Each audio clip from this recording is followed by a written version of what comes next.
Okay, folks, I'm standing in sitting in a 1987 Mercedes Benz 300D. It's the turbo diesel. I just bought this. I'm pretty excited about it. Interesting thing to note is the stereo that's in this car is Mercedes Benz branded. It's a CD player. So I did a lot of learning on this, and I'll kind of go over what I learned. I didn't know if CD was available in 1987 as an option, so I was a little suspicious of that.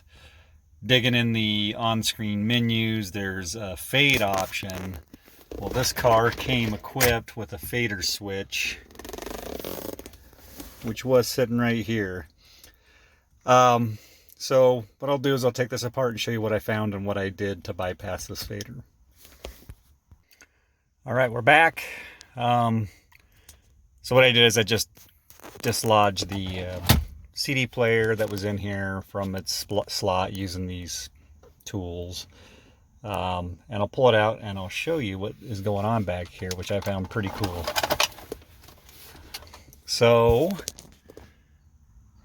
this CD player has more of the ISO standard, hard to see upside down here, but more of the ISO standard 3 connectors you see in more of like a 1994, 95 Mercedes. But it had this nifty little wiring harness that goes from that ISO to what was standard in the 87. And these are your speaker outputs.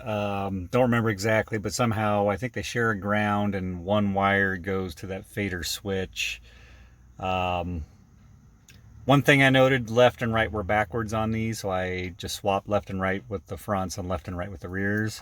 That fixed that issue. See if I can show it here. This is what I'm holding here is the power bus. So it's got your switch power, your constant power. I think it's got your illumination wire and your ground on here. I believe this is the remote turn on for the antenna. One thing I haven't figured out yet is this antenna button is inoperative. Haven't dug into that yet. That may be a video for another time. But regardless, this looks like some adapter kit that someone sold that adapts basically a more modern Mercedes Stereo to the older ones. Pretty cool.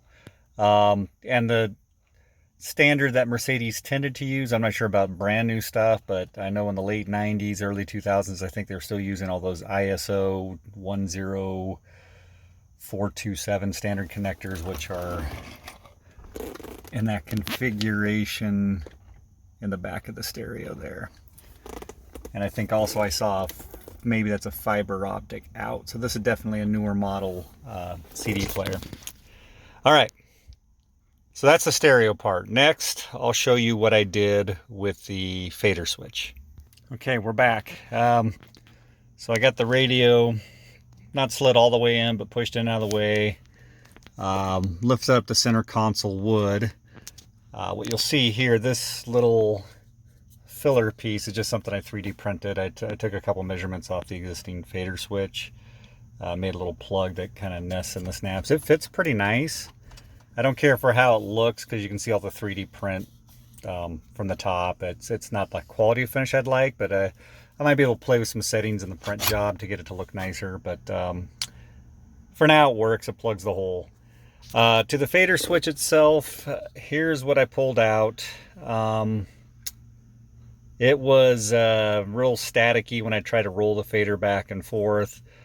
I don't think I was getting any sound out of my driver's side front. I just assumed this switch is pretty well shot. It's pretty dirty. It's probably been spilled on, corroded, oxidized in there. So I pulled it out, and it's kind of hard to see, but I made these nifty little jumpers that jumps. See if I can get a decent pointer in here. Maybe the screwdriver.